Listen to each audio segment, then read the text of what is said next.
Olá, telespectadores da Vale TV. Estamos chegando para mais um programa Valores da Nossa Terra. Programa este que vai ao ar às quintas-feiras, às 20 horas, pelo canal 14 em Novo Hamburgo e 6 de São Leopoldo. Este programa tem por objetivo colocar em perspectiva, trazer ao conhecimento de vocês histórias e feitos e competências, habilidades de homens e mulheres que possam nos estimular, servir de incentivo naqueles desafios que nós temos diariamente na nossa vida e nos nossos negócios. Para conversar conosco hoje, nós contamos com uma presença qualificadíssima, que é o do graduado, com muitas graduações por sinal, graduado, pós-graduado, Evandro Kalfetz-Schmitz, é isso? Isso, Kalfetz-Schmitz, isso aí, não? Kalfetz-Schmitz, Isso aí. É um germânico da GEMA aqui de Novo Hamburgo, que tem a atuação não só na cidade, no ramo da consultoria e de negócios, como também no Rio Grande do Sul e país. E com ele nós vamos fazer uma pequena viagem sobre economia, programação neurolinguística, tecnologia, inovação e etc. Se é que vai dar tempo para todos esses assuntos, não, Evandro? Certo. Eu começaria, Evandro, te agradecendo pelo convite de ter vindo aqui no nosso programa, prestigiar não só nós, mas todos os nossos telespectadores e trazer um pouco da tua reflexão, da tua visão sobre o país e a economia. E começaria pela economia mesmo, Sim. Você tem uma competência que eu chamo transversal, tecnologia, neurolinguística, economia, e aí dentro está os grandes desafios desse país. Como é que você tem lido o cenário macroeconômico, vou chamar assim, do país? Certo. Eu acho que a gente está num momento de busca mais forte de brasilidade, tá? Acho que é importante. E daí eu vou resgatar assim, um dos meus maiores mentores, que é o meu pai, que é vivo ainda hoje, que é o Chimitão. Eu sou de Novo Hamburgo, sou nascido em Novo Hamburgo, e daí eu me lembro de algumas histórias dele, Ele, há 30 anos atrás, ele criou um decalque que ele colocava nos carros gratuitamente, que se chamava Noia Nosso Chão. Então, valorização primeiro da terra, da cidade de Novo Hamburgo. Me lembro disso. Noia Nosso Chão. Até acho que foi ele que inventou esse slogan, Noia Nosso Chão, Noia, esse termo Noia. 30, 40 anos atrás. Então, qualquer mesmo sendo cliente ou não dele, ele ia distribuir os decalques. Iam crianças lá buscar o decalque, até o pessoal botava no skate, na caixa de engraxate, em carros. Então, valorização da nossa cidade. Uma identidade. Identidade. E a valorização do nosso país. Então, ele criou bandeirinhas pequenininhas. Ele foi, na época, no programa do Flávio Alcaraz Gomes, etc., na Guaíba. Então, ele foi, e ele daí também, do bolso dele, ele fez bandeirinhas e tal, e distribuía bandeirinhas. Todo mundo que queria, ele distribuía bandeirinhas do Brasil. Então, esse sentimento de brasilidade, eu acho que é muito importante.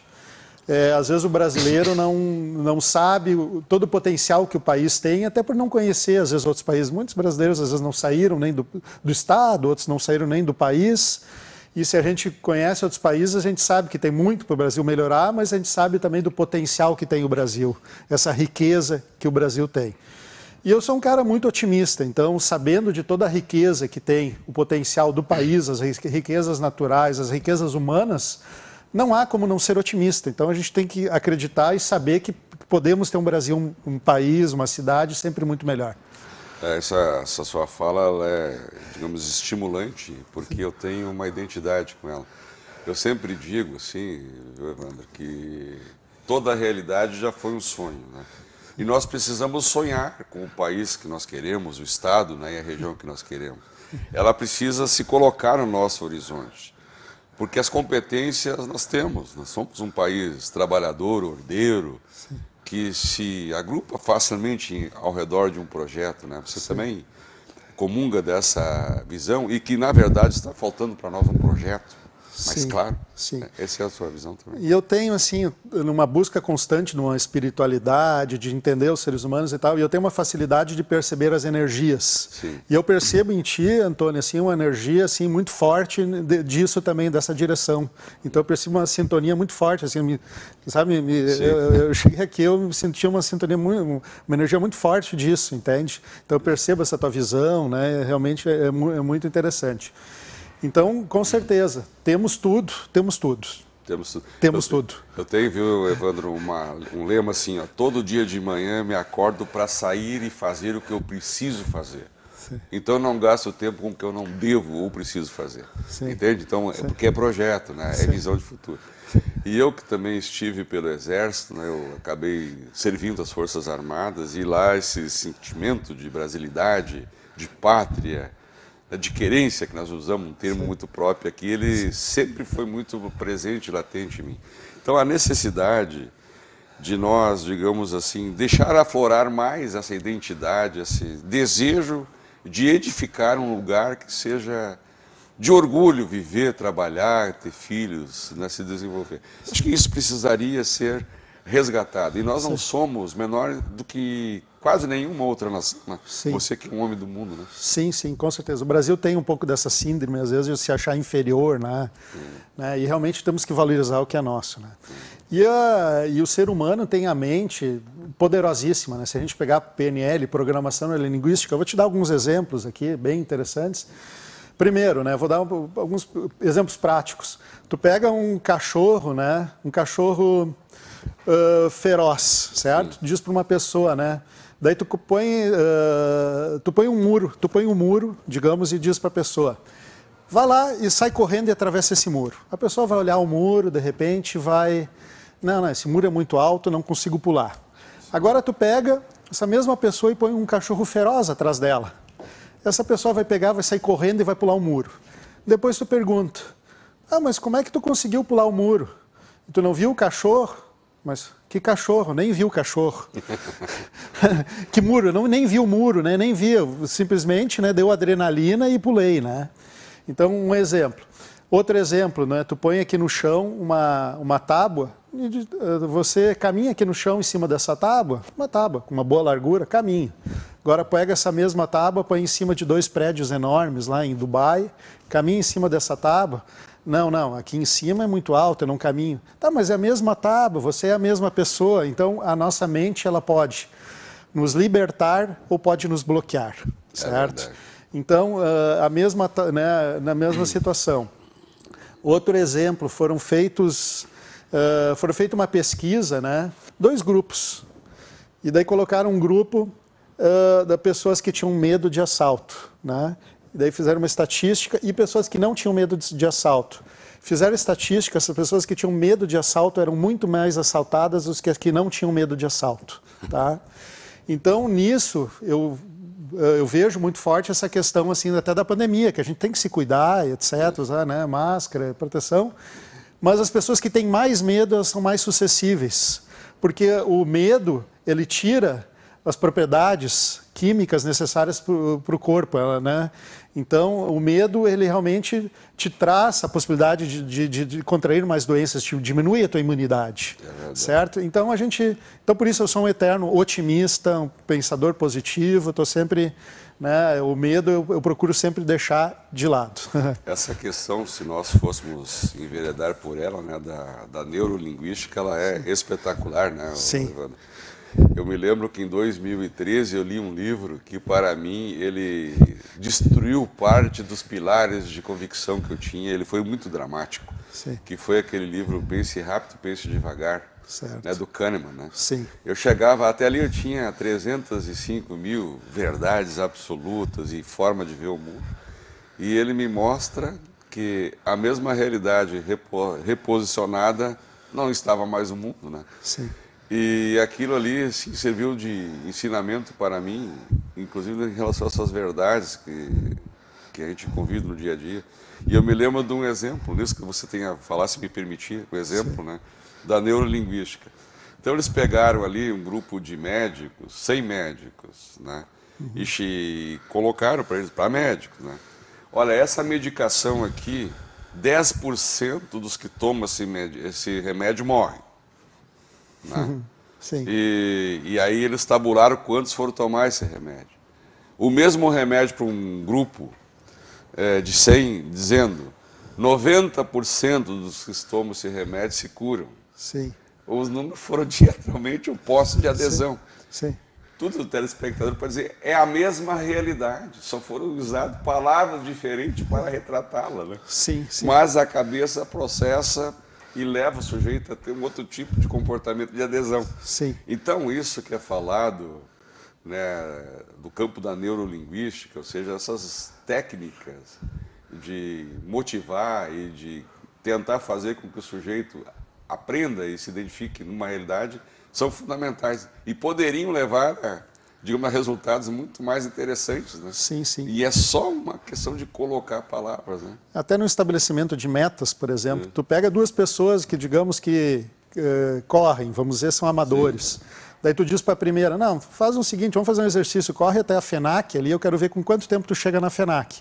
E já vou te dar um parâmetro. O pior que correu até lá, um amador, ele levou 15 minutos. Certo? Essa pessoa vai correr, daí ela vai ficar olhando no relógio, eu tenho que ser melhor que esse pior, eu não posso ser o último, né? Então ele vai chegar lá e vai, de repente ele conseguiu lá em 14 minutos, 12 minutos chegou lá. Tu diz para um outro, tu vai lá, corre lá, e o pior o pior resultado foi um que levou 5 minutos. Ela só levou 5 minutos lá. Esse aí ele vai conseguir um resultado menor que 5 minutos. Então, os paradigmas, o que a gente coloca na mente funciona de forma fantástica. É como os preços na economia, né? Mas voltando num assunto que eu também gosto muito, que é da tecnologia. Sim, sim. E o senhor é um homem que reflete a informação para tanto. Sim. Há quem diga que normalmente nós experimentamos as eras de mudanças. Sim. E há quem afirme categoricamente que nós, com a tecnologia, aí no início do século XXI, estamos, na verdade, enfrentando uma mudança de era, o que é mais profundo. Concorda com isso? Sim. Hoje em dia nós temos a inteligência artificial, a robótica, né? O Big Data, que são os grandes volumes de informação. Então, a tecnologia é necessária para as empresas, para as pessoas, né? E muita gente às vezes leva para um lado assim, mas está sempre mudando. E eu levo para um lado positivo, que bom que está sempre mudando, a gente sempre tem novas ferramentas. Meu celular, eu estou com meu celular, mas já tem um novo modelo. Que bom, imagina se eu tivesse teu celular, quero trocar e não tem ainda uma outra coisa melhor, certo? E então existe, com essa questão de pandemia, trabalho remoto, né? A ressignificação das empresas, né? Novas formas de trabalho, atuação digital. A maioria das empresas precisou se posicionar digitalmente, né? No e-commerce, nas redes sociais. Então, a inteligência artificial, a automação é supramente necessária, né? E hoje nós temos ferramentas. Hoje a inteligência artificial não é nenhuma utopia, já ela é usada há muito tempo, mas ela se tornou viável, né? Então hoje em muitos aparelhos, no dia a dia a gente já está usando inteligência artificial, às vezes visível ou às vezes não visível, tão visível.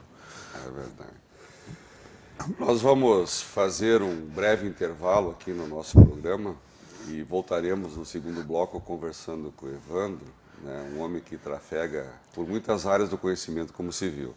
Vamos continuar falando no segundo bloco sobre a tecnologia, os seus impactos no nosso dia a dia e negócios, e também algumas palavrinhas, viu, Evandro, sobre a questão da evolução, né, que nós precisamos também refletir um pouco.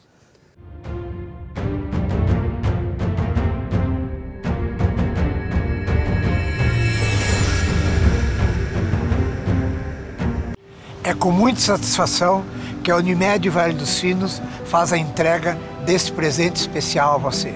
É o novo Hospital Unimed, referência em tecnologia, inovação e humanização. Uma estrutura toda conectada, com corpo clínico de alta qualidade, trazendo excelência ao atendimento hospitalar.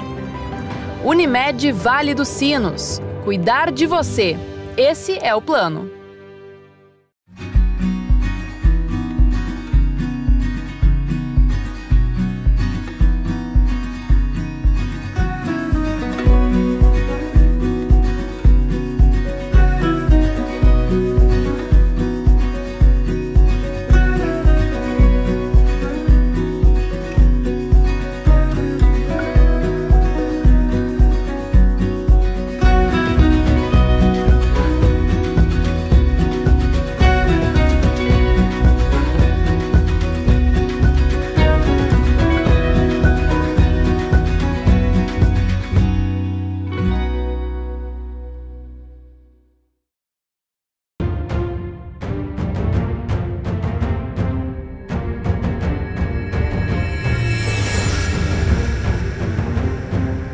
Estamos de volta com o programa Valores da Nossa Terra, que hoje recebe Evandro Schmitz para conversar sobre assuntos do nosso dia a dia. E estávamos no bloco anterior falando sobre a tecnologia. Evandro, você como um palestrante requisitado, né, quais são os temas hoje que mais te são solicitados falar? Seja em associações de classe ou mesmo empresa. O que está hoje na ordem do dia? Os temas de tecnologia, com certeza, vamos falar de vários, né? Mas os temas de tecnologia, inteligência artificial, robotização, o futuro do emprego, né? Que é uma coisa que já vem sendo discutida há muito tempo, desde o Domênico De Masi, né, com a teoria do ócio criativo, mas hoje, muito mais avançado hoje, cada vez mais necessário a ressignificação dos tipos de trabalho, novas formas de trabalho. E na consultoria empresarial, novas estratégias, né? Porter, etc., novas estratégias de posicionamento de mercado, né? E de priorização. Eu tenho trabalhado muito com priorização. Quais os mercados, o estudo de quais os mercados que são realmente rentáveis, quais os tipos de produtos rentáveis, quais os tipos de clientes rentáveis, né? Porque não adianta, tem empresas que às vezes faturam bilhões, mas tem uma baixa rentabilidade. O que conta é o lucro no final, né? A lucratividade.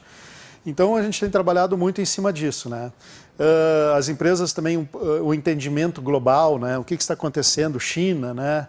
Todas essas coisas de Evergrande, etc., todos os impactos, né? das decisões da China, Rússia, etc. Então, o entendimento de mundo para a atuação das empresas, né? Para as estratégias de atuação das empresas. Aquela equação lá que custo mais lucro igual a preço, né? Sim, sim. O preço, antigamente, as pessoas fixavam de forma aleatória porque tinha mercado, tinha demanda, né? Sim. Hoje há uma grande competição, né? Sim. Inclusive por preço. Sim. De forma que lá na casinha do custo, a inovação tecnológica, né? Isso, a tecnologia está fazendo a diferença. Você acha que é isso mesmo? Sim, sim. A diferenciação, né? O oceano azul, né? Que a gente tem que trabalhar em lugares, em nichos, em lugares não tão explorados, né? Porque os lugares mais explorados são os lugares para os grandes. Podemos atuar, mas daí tem que definir. Eu quero atuar junto, brigando com os grandes, ou eu quero atuar em nichos não explorados? Então isso tem que ser definido, né? Então, e a inovação, existem várias formas de inovação. Existe uma inovação disruptiva, que é aquela inovação que tu quebra conceitos e tu cria um novo conceito, uma nova forma de ação totalmente drástica. Essa já não acontece sempre, né? Se busca ela, né? Mas não acontece sempre, né? Consegue uma onda boa, né? Consegue uma onda boa. Mas a gente pode trabalhar com uma inovação incremental, que são pequenas inovações diariamente, com constância, sempre estar inovando, criando melhorias. Isso também se chama inovação. E que desemboca no lucro, na lucratividade. Exatamente, né? Que desemboca na lucratividade, que o preço, com certeza. muitas vezes está dado pelo mercado, né? Tu tem que mexer ali, né? Na casinha do custo. Né? Exatamente. E daí se trabalha... Desculpe. Daí se trabalha com isso, né, muito forte nas estratégias das empresas e na formação das pessoas, né, que são as pessoas que vão fazer atingir esse resultado. Então, explorar, no bom sentido, o enorme potencial humano que cada um tem, né? Você, espectador, nós, qualquer um dos telespectadores, qualquer ser humano tem um enorme potencial a ser explorado. Então, isso a gente está aqui nesse universo para isso, para usar todos os nossos dons. Eu tenho, viu, e está correta, a afirmação está muito pertinente. Eu tenho para mim também, viu, Evandro, que o país ele tem deixado a desejar um pouco no que diz respeito à inovação. A inovação ela acontece nos segmentos econômicos mais diversos, mas uma política estatal de fomento à inovação para que nós pudéssemos, né, digamos assim, ombrear com as nações que pontificam hoje o desenvolvimento econômico, para poder gerar excedente de renda, inclusive também de participação em mercados, né? Me parece, e aí eu submeto até a sua avaliação, se o país não tem deixado um pouco a desejar nas suas políticas estratégicas de inovação, o país. Né? Com certeza. Tu vai verificar, por exemplo, produção de chips, né? Com semicondutores, né? Que hoje tem uma falta enorme, até para a produção de carros, né? É feito mais na Ásia, né? Até os Estados Unidos, nesse ponto, deixou a desejar, né? Resolveram terceirizar tudo para a Ásia, né? Então, e o Brasil nem nas coisas mais básicas não tem investido, por exemplo, refino de petróleo, né, que tem um déficit de refino de petróleo, né, então coisas mais básicas. Então, com certeza, nós temos aqui a fantástica Liberato, por exemplo, né, que forma realmente técnicos, né. A Liberato trabalha muito na pesquisa, então, né, com as feiras, a Feira de Ciências do Liberato, etc., forma grandes profissionais. Então, a gente tem que trabalhar muito mais nas universidades. Tem muitas universidades que estão distantes dessa questão da pesquisa, né? Então tem que ser feito, claro que tem mestrados, doutorados entre a pesquisa, mas tem que começar já desde o início, desde a graduação de início, tem que se trabalhar muito mais forte na pesquisa. E nós temos tanta coisa, carro elétrico. O Brasil agora estão surgindo lá em Santa Catarina, por exemplo, estão surgindo empresas que vão vão produzir carro elétrico nacional. Já temos o ônibus elétrico nacional aqui da nossa montadora Marco Polo, a Marco Polo da Serra. Então, não tem dúvida que nós temos que ter um trabalho de pesquisa, de industrialização forte. Não podemos só trabalhar com revenda de commodities ou de mandar produtos brutos para o exterior. Nós temos que trabalhar com uma inteligência de valor agregado, de produzir valor. Até se diz, né, que para podermos gerar o excedente que seja em volume necessário para poder fazer uma transferência de parte dessa riqueza para trabalhadores, nós precisamos melhorar a performance. Sim. E isso é ciência e tecnologia, é inovação. Exatamente. E voltando a esse ponto que o senhor observa ali, né, do nosso déficit em refino de petróleo, né? Veja que de um lado o governo diz que é autossuficiente em prospecção, né? Mas manda para fora para refinar. Sim. E aí tem que se submeter a essa variação do dólar internacional, né? Sim. Então, porque nós temos a matéria-prima e não temos a capacidade de transformá-la naqueles subprodutos que precisamos. Sim. Isso é um fato. Sim, sim. Ocorreu uma época de vacas gordas, vamos dizer assim, né? Nós temos o petróleo, existem as bacias, pré-sal, né? Então, não precisamos nos preocupar tanto com o futuro, né? Só que não previram que não, se é necessário, vai precisar mais adiante ter mais capacidade, mais escala de refino, por exemplo. E hoje estão se correndo atrás, estão sendo criadas novas refinarias no Nordeste, etc., mas correndo atrás, né?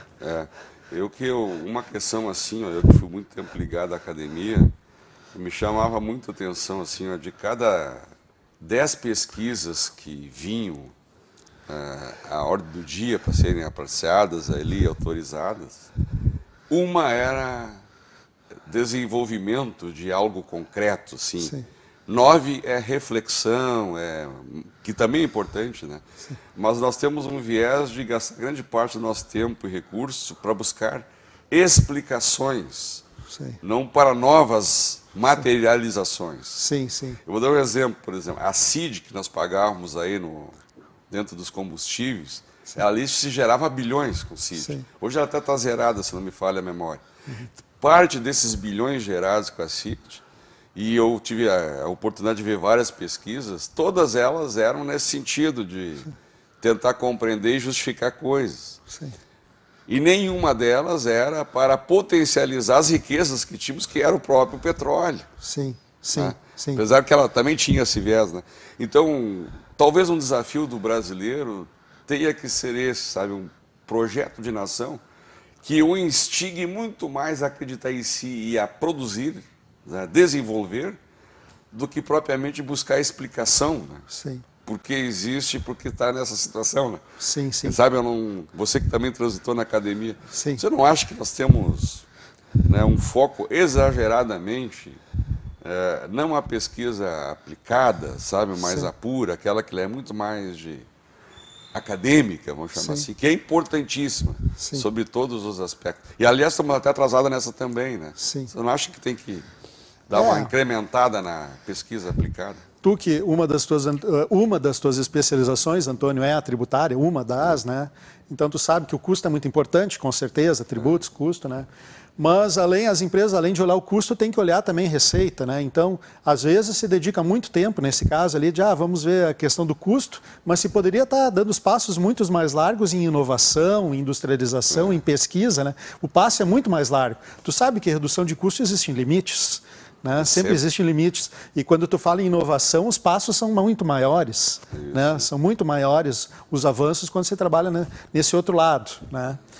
Eu tive um exemplo, né? Então, realmente, tem que se ter essa união da academia, né? Da academia com... E, às vezes, a academia, né? Temos muitas academias boas, né? Mas temos algumas que estão defasados, né? Que os estudantes estudam tecnologias, por exemplo, chegam na empresa lá, não, mas isso aqui a gente nem usa mais. Tu aprendeu, tá ok, tu aprendeu o conceito, mas não se usa mais isso. Pô, mas já não poderia ter aprendido a linguagem do momento, a tecnologia do momento, né? E a didática, né? Então tem professores que também têm, os professores também têm que ter humildade, né? Sim. Eu tinha na pós-graduação um professor, eu sempre fui de me posicionar na sala de aula, se eu não entendia alguma coisa eu perguntava, eu sempre interagi, né? Um professor com formação na Inglaterra e tal, né? E ele transmitia um conhecimento e eu não entendi daquela forma que ele explicou, né? Daí eu levantei a mão e disse para ele, professor, o senhor poderia explicar de outra forma? Daí ele disse assim, não, só sei explicar dessa forma. Daí eu levantei a mão de novo. Professor, o senhor de repente não sabe, mas o professor não é aquele que detém o conhecimento, o professor é aquele que sabe transmitir o conhecimento. Daí caiu o pé dele. Hoje a gente é amigo, me tornei amigo dele, mas tive que dar um clique nele. Ele ensinava da forma dele e não estava preocupado com o resultado. O aluno está absorvendo ou não a informação. Isso que você falou aí, Evandro, eu não fui professor da graduação pós muito tempo e não quero, assim, sabe, levar a desesperança ou pessimismo para aqueles que estão na universidade, né? Mas isso que você falou da defasagem, tem até um texto no Ministério da Educação de um ex-ministro, que foi até reitor da UNB, chamado A Universidade na Encruzilhada, telespectadores. E ali ele dá conta que a universidade está produzindo jovens 2, 3 gerações aquém do estágio atual do conhecimento no mundo. Sim. E que isso era uma tragédia que estivesse acontecendo no país, em que nós estamos habilitando o jovem, sim, mas ele não encontrará, né, digamos, todas as possibilidades de desenvolvimento pessoal, posto que há um descompasso entre o atual estágio da ciência, do conhecimento e daquilo que lhe é transmitido. E veja, está lá no site do Ministério da Educação. Sim. Evandro, infelizmente nós vamos seguir para o final do nosso programa. Eu queria te agradecer demais por ter participado aqui desse programa, ainda que breve, mas com certeza tu trouxeste palavras aí de estímulo e de aprofundamento dessas questões todas para o nosso empresariado e os nossos tomadores de decisão, né? Então, quero, não antes de iniciar esse programa, te convidar para participar de mais um, sim, que nós tangenciamos uma série de pautas importantes. Sim. E gostaríamos de mergulhar um pouquinho mais nesta, né? E estou à tua disposição. E acompanho teu trabalho, eu sei do teu... E fico muito grato que tu está junto nesse projeto de uma cidade, de um país, de um mundo melhor. Eu estou muito feliz que tu tá imbuído disto. Esse é o nosso propósito. Nós vamos encerrando esse programa, prometendo voltar na semana que vem com mais uma entrevista com a qualidade desta que hoje aqui tivemos. Grande abraço a todos e até o nosso próximo programa.